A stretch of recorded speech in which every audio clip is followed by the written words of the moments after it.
Good evening everyone and welcome to our webinar on the EA Coach Insurance. My name's MacArthur from Gow-Gates Insurance Brokers. We've managed the EA insurance plan since 2011. The purpose of the presentation is to give you some up-to-date information on the EA Coach Insurance and to tell you how you're covered under the program, as well as telling you some of the major exclusions and points to be aware of. We also understand that this forms a part of your ongoing education through the NCAS for coach updates. The participant list is recorded and we'll advise EA of the attendees to put that towards your records. In terms of the format, we've set it up to look at the various policies in terms of the frequently asked questions that we receive. It can be interactive, and if there are any further questions you do have tonight, feel free to type them into the chat box and we'll try to answer as many as we can, probably at the end, but if we do get some important ones as we go, we'll touch on those. From the outset, there's some important information. This presentation is a summary only. It's not the exact wording of the EA insurance program. So you need to understand the full product disclosure statement, PDS, and if you want a copy of that, we can send it through to you without any trouble. Just get in touch with Gow-Gates. The other thing to bear in mind is this program is designed to provide a uniform level of cover that's basic across the entire country for all the EA coaches. It's not all things to all people, so it's not designed to replace the need for private health insurance and income protection. Likewise, it can't be all things to every business that's involved in the industry. So we do encourage you to listen to tonight, take it all in, and then with the information you've got, assess whether there are additional insurances that you need, and if there's some additional liability that you need, feel free to contact Gow-Gates and we can talk you through that. So the first policy we'll talk about tonight is the personal accident policy, which covers you as coaches if you're injured through your riding or your coaching. So in terms of the frequently asked questions, the first one that we often get is, when am I covered? So as an EA coach, you'll also be an EA member. Basically, as an EA member, you'll be covered 24 hours a day, 7 days a week, whilst you're engaged in non-income earning equestrian activities. So that's 24/7. Anything you're doing where you're not earning an income, not being paid, that involves equestrian sport. That can be doing your own recreational riding, your own competing, feeding, grooming, all those sorts of things.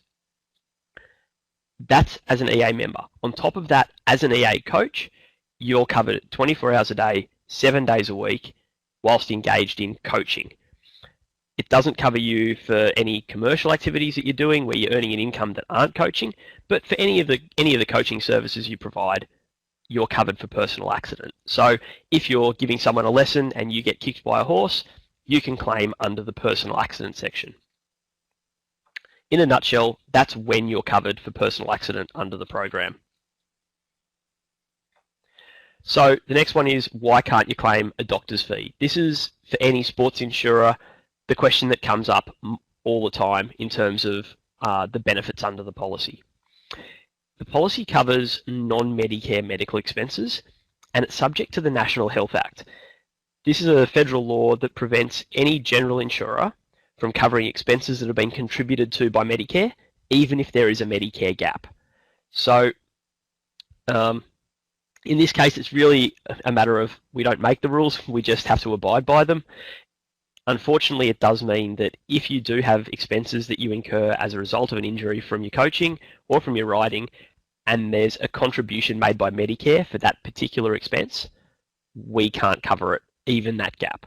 So in terms of what you can and can't claim, things that are claimable are ambulance, physio and chiro, dental, private hospital accommodation. All of those things have no contribution at all from Medicare. What's not claimable are things like doctors and surgeons fees, x-rays, anaesthetist fees, visits to the GP, those sorts of things, because each of those expenses has as either a whole or a part contribution from Medicare. Basically, for any individual line item, once Medicare contributes a cent, we can't top up the rest of that individual item. In the case of, say, going to have surgery at a private hospital, there'll probably be a private hospital accommodation fee and a surgeon's fee where there's a gap.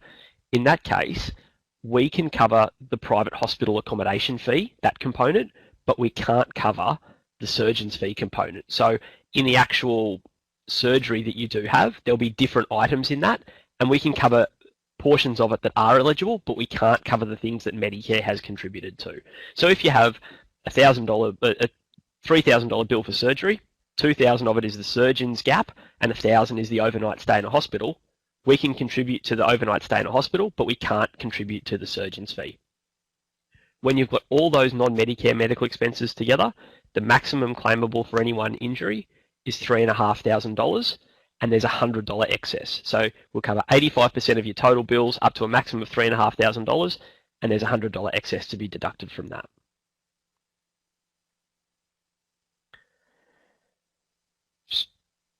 So the next question we often get is, how would you calculate the weekly benefit?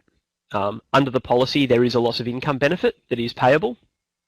So basically it means if you're injured and temporarily totally disabled, which basically means you can't work at all for a period of time, you can claim up to $500 a week for loss of income. That includes your coaching income as well as any secular income. So if you're not a full-time coach, but you're an accountant or a lawyer or a landscaper or whatever it might be, you can claim all your income. It includes part-time wages, casual wages, and full-time wages, contracting wages, anything like that. Any wages you earn can be claimed within that $500 a week maximum. There's a 14-day excess, so basically you can claim from the 3rd week onwards. So if you're injured for 6 weeks, the first 2 weeks aren't claimable, you can claim for the remaining 4 weeks. The maximum benefit period is 104 weeks, so 2 years. This last point here is probably the most important that we come across within equestrian. It's based on your taxable income. If you own a business and you're basically living off expenses for that business, you don't really have an income that you can declare as part of the claim, and that will cause immense difficulty in getting a claim calculation made for your actual income. So it's really important that if you want to claim this benefit, you understand that it is effectively based on your income, and if you're just living off expenses off a company you own and driving down the profit of that company by living off it, unfortunately that will really cost you when it comes to making a claim under a personal accident policy.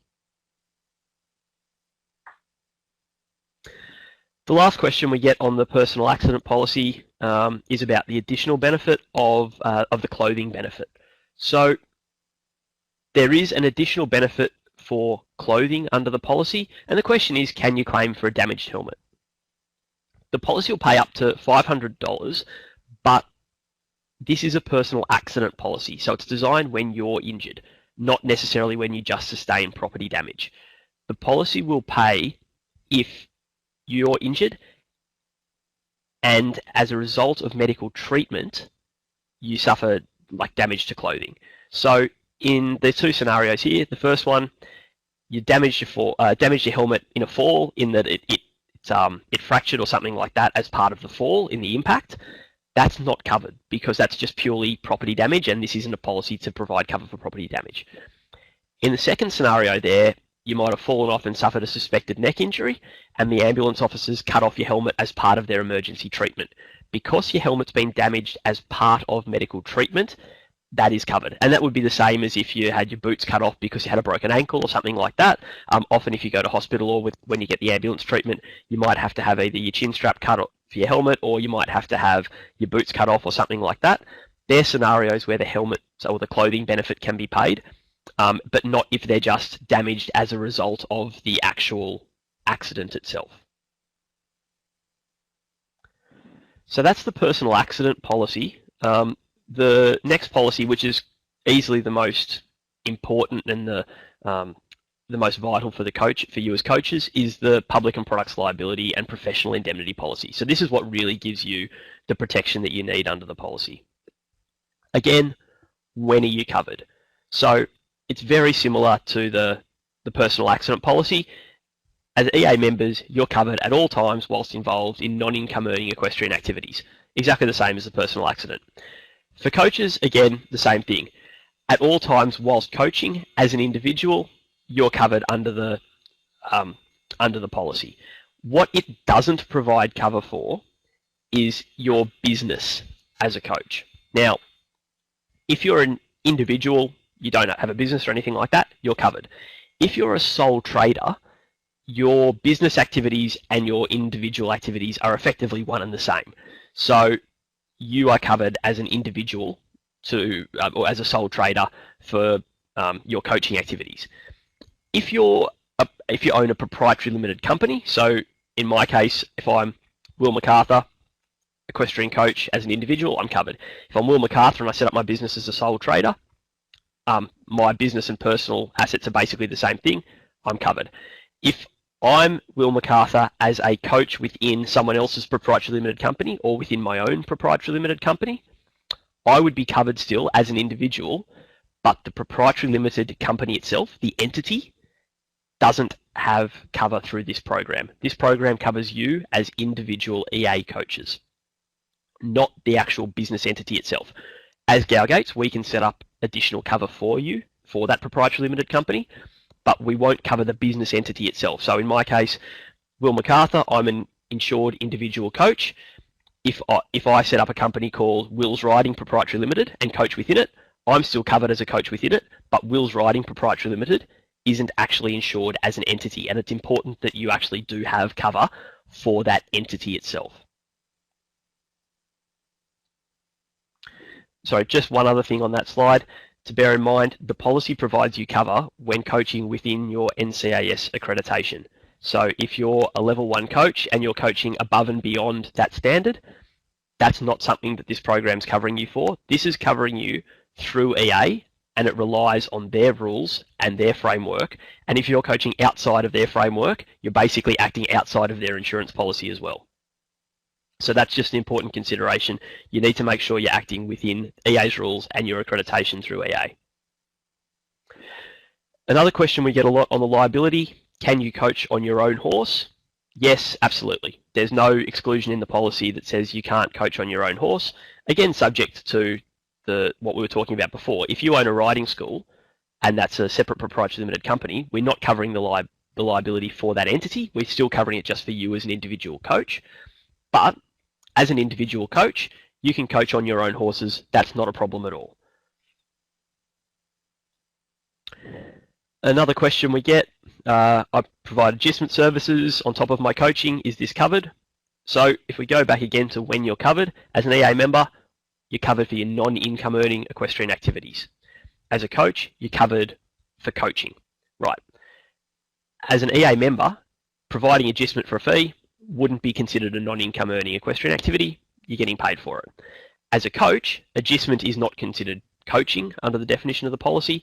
So providing adjustment services wouldn't be covered under the EA Coach Insurance policy. Again, as Gow-Gates, we can arrange a separate policy to cover you for that. It complements the EA coaching. It doesn't double up. It carves it out.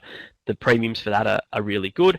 And there's also discounts for EA members and EA coaches that can be applied to that as well.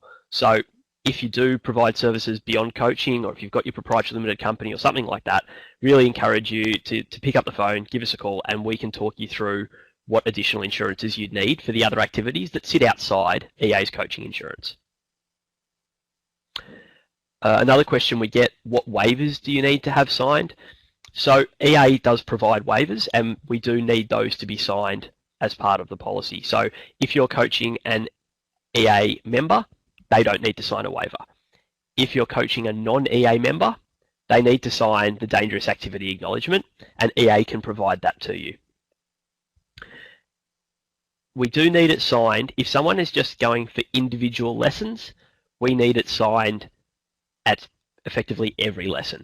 If they're a regular client, they come and see you weekly, or they book a regular monthly appointment with you or something like that, we can just have it for the suite of lessons and get them to sign it regularly, but not necessarily every time. If they're just booking irregular lessons every so often, then we need it signed every time. And for an individual lesson that they've booked, yep, need it signed every time.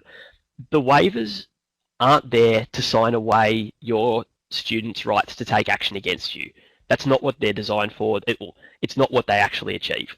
What they do achieve is that they prove that your students were aware of the risks of riding, in equestrian. So they can't turn around and say, well, this was, I was never aware that horse riding could be dangerous. They can't turn around and say that because they've actually signed to say they acknowledged that it was dangerous.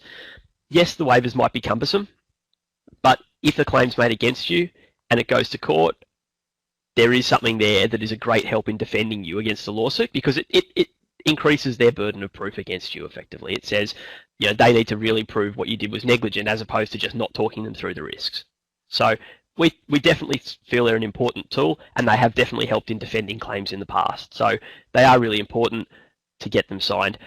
Another thing that we recommend is get them to sign a fresh waiver every time they're signing one, not just signing again and again and again on the same piece of paper. The reason for that is that if they're going through and signing the same piece of paper every time, all they're basically doing is just sort of a throwaway signature that they don't really think about. They're signing a new sheet every time. The burden is really on them to reread it and really re-understand exactly what you're putting in front of them. So again, yes, potentially a bit more cumbersome, but it's definitely a great help in defending you. And again, we've lessened it so that if someone is seeing you, you know, every week or every month for a regular lesson, they don't need to sign the waiver every time, just for the suite of lessons that they've got, so every couple of months or so. There's no hard and fast rule on that, but we do ask you to use your own discretion on that, and to really, basically use common sense to ensure that they are getting signed regularly. Another question on the liability: what are the policy limits and excesses? So there's $20 million public liability for any one occurrence. Basically, any claim that's made against you, you're covered up to $20 million. Products liability is basically just an added inclusion in these policies for the products that you might sell, and you're covered $20 million for any one period of insurance. So under the public liability, for any individual claim, you get a new $20 million limit. Products liability will actually erode with every claim. Realistically, if you're getting claimed, you know, for multiple $1 million claims every year, we'd start to worry, and that's something we need to look at with you. But the policy is there to provide you with that cover, and we think $20 million is an adequate limit for what you're actually providing. Likewise, with the professional indemnity, there's $20 million for any one period of insurance for you. For each claim, there's a $2,500 excess. That's the amount that's payable by you to contribute to your own defence costs and the claim yourself. So if a claim's made against you, you need to be paying that $2,500 excess. In terms of the excesses, yes, it is a little bit higher than most other policies. The reason it's there is to get rid of the attritional losses on the policy that were driving up the premiums. So what we were finding every year was there are a lot of $1,000 or $1,500 claims on the policy that were actually making the policy more and more and more expensive for every coach to take part in. The $2,500 excess means that we're still providing you the important cover for the major claims that are made against you, but we're actually taking out the attritional losses where people were relying on the cover, and it was actually costing everyone by those claims being made. Another slide to go through is some claims examples. These are relatively straightforward claims. An example of a public liability claim: during a lesson, the horse that you're demonstrating on escapes, gets onto the road and causes a car accident, and the injured driver sues you. That's a pretty straightforward public liability claim that's been made against you. They've alleged that you've been negligent in your equestrian activities, and sued you for a sum of money. Depending on the nature of the injury, it could be anywhere between $10,000 and millions of dollars, depending on the nature of the injuries and the degree to which you were negligent. A professional indemnity claim could come back to you're instructing a rider over an increased jump height and recommend that they begin competing in that class. The rider does compete in that class over the new height, and in their first competition, the rider fell and caused injury to the rider and the horse, and then that rider sued you, or if it was a child, maybe their family sued you. That's based on the professional advice you've given them to go over an increased jump height, feeling that they were ready for it. That would be an example of you using your professional expertise to make a recommendation and to give advice, and that leading to an injury or financial loss, and someone making a claim against you.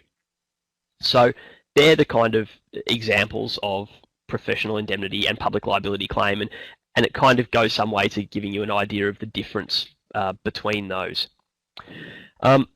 Realistically, that comes to the end of the formal part of what we had in terms of frequently asked questions. There are a couple of questions that we've had. The The first one is an EA coach covered under this policy if they travel overseas and are wishing to engage in coaching activities overseas? The policy does provide cover if you're going overseas on a visit. Now, if you're permanently relocating overseas, no, you should probably look at what you can get through that other association in the jurisdiction you're going to coach in. But if you're going overseas for a month or two to either coach one of your students at a international event, or if you were going to spend a summer coaching over in, leave our winter and go over to coach for a European summer or something like that for a short period of time, up to a couple of months, that would be considered a visit and you would have cover under our policy for that. If you're heading to the US and Canada, you do need to advise us, and we can discuss that with the insurers, because there are some limitations that the insurers impose on the US and Canada, but we can work through those on a case-by-case basis with you. But yeah, if you're going overseas for a visit, short term, to coach overseas, that will be fine under this policy. If you have a weekly lesson, how often do you need to get that client to sign their waiver? If they're seeing you weekly, I would say every probably 4 times a year, every 3 months, something along those lines. I think is a reasonable regularity to get someone to sign the waiver. If they're having a lesson weekly, the other thing that you could do is recommend that they take out EA membership, because if they're an EA member, they've obviously signed their dangerous activity acknowledgement upon taking up membership, and then you don't need to get them to sign it before each lesson.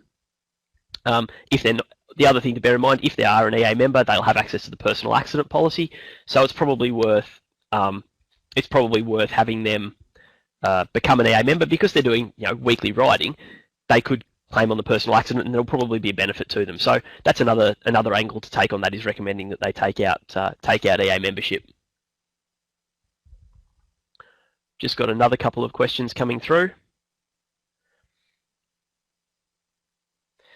So when coaching above your level, it used to be said that life experience would be taken into account in the case of a lawsuit. Is this not the case anymore? This really comes down to the question of indemnity versus liability. So in a court of law, if you're trying to defend a claim and you can prove that you had that life experience, it will definitely help you prove that you weren't necessarily negligent. That being said, for our policy to respond to cover you, you need to be indemnified under the policy. Our policy is designed to indemnify you when you're coaching within the EA coaching environment, and if you're coaching outside of the EA coaching environment, the policy won't indemnify you, because it's designed to cover EA coaches whilst you're doing effectively coaching within EA. Now, if it does go to court, yes, you may be able to more successfully defend yourself because you've got that life experience, but effectively you'll be doing that without the benefit of the EA insurance policy behind you for that.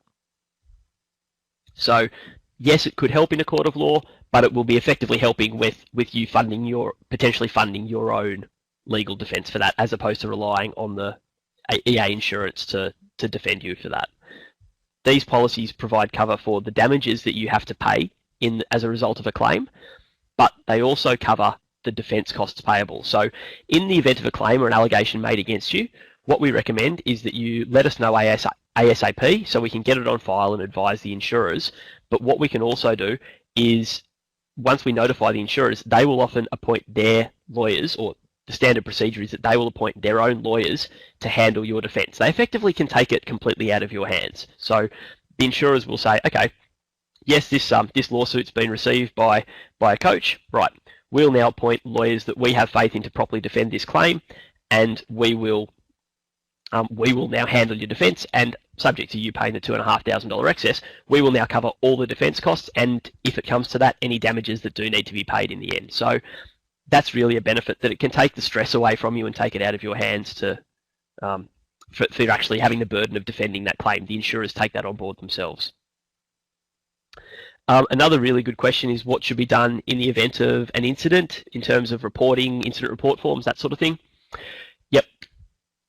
We have on our website incident report forms, and EA have those as well in the coaching portal.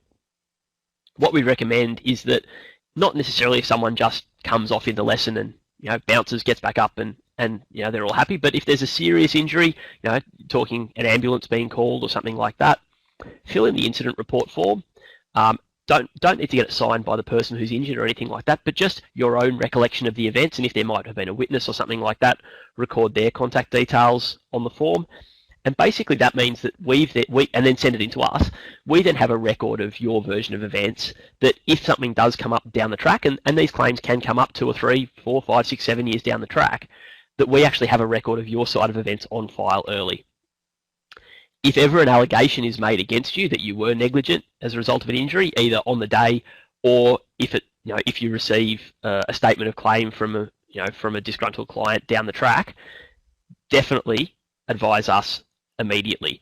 Don't admit any liability, and pick up the phone or send us an email straight away, and we'll talk you through step by step everything we need to lodge that claim with the insurers. So if you receive a letter from lawyers or anything like that saying,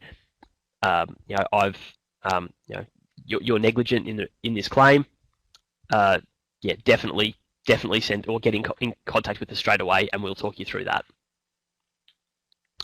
So in terms of top-up cover, we're actually basically on that slide now.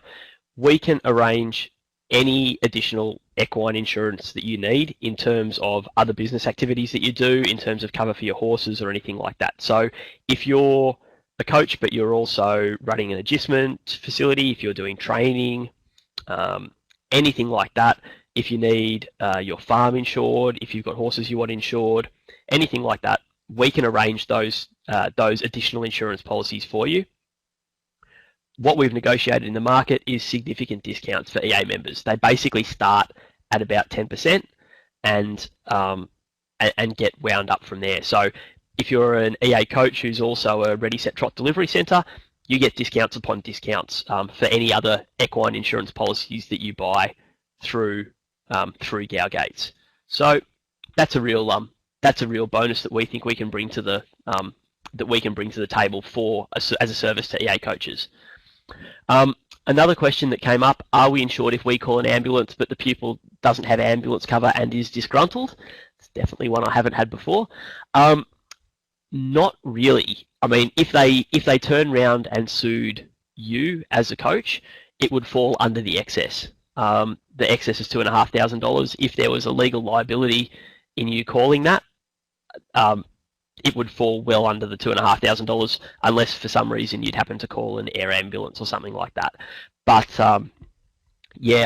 I don't think there would really be a case for you to be able to claim that under the personal accident cover, because the personal accident cover is there to cover you as an individual coach if you were injured. If that student was injured and they were disgruntled, they could still claim that on their EA membership insurance if they had it. Another question we got: if I'm coaching at a pony club rally, am I covered under your EA coach insurance or the pony club insurance? As an EA coach, you would be covered through our insurance. You're covered to coach anyone, anywhere, anytime. So if you're coaching at a pony club rally, you can rely on your EA insurance through that. That's fine. If you're also covered under the pony club insurance as well, then that's then that would also cover you. Another question: does the personal accident insurance cover a professional rider for loss of income or medical expenses? If your riding is an income earning activity, so you're sponsored, you're earning an income regardless of your results at that event, it would be considered an income earning activity, and no, you wouldn't be covered under the EA insurance policy. There is a right back for members of certain EA representative teams and squads. So if that is the case, it's probably worth a separate individual conversation if you're in one of those squads, that we can talk you through exactly how that works. But if you're a professional paid rider who's earning an income regardless of the results at an individual event, then no, that wouldn't be covered under the policy. So if you are paid to break in horses and you're riding one of those horses and you fall off, then no, that would be an income earning activity that wouldn't be claimable under the policy. And another question we got: what happens if you have a higher level of qualification in pony club than in your EA coaching? Under the EA insurance, you'll only be covered to the level you're qualified with EA. If you have a higher level through pony club, then you should talk to pony club about the exact scenarios that they're covering you in and how that works from a 24-hour coaching perspective, if it is at all. But the EA coach insurance will only cover you up to the level you're covered, you're qualified with EA. Another question: if someone's taken a pupil's horse in for training, is this covered, or do we need extra cover? No, that wouldn't be considered coaching, so you would need extra cover for those activities. And if coaching at a pony club, do those riders need to sign a waiver form? If you're doing a group lesson, like at a pony club or something like that, no. That's just not practical, and we've worked with the insurers to remove the need for them to sign those waivers. We try and keep the insurance as practical as we possibly can. So we don't think it's practical to get a group of 50 kids at a pony club rally to be all signing waivers. So we're happy to waive that there. I think that's about all the questions that we had coming through that we can get to at the moment. So look, thanks everyone for joining us. If there are any other questions, our numbers are on the screen now. So I suggest you take down the email address, the website, and the phone numbers there. If there are any individual questions, feel free to give me a call. I'm happy to talk you through any individual questions that you do have. But other than that, thanks very much, and good luck with everything. We hope we don't necessarily hear from you with claims anytime soon, but if you do have any individual questions, I'm more than happy to handle those. Hopefully you're going injury and incident free. Thanks very much.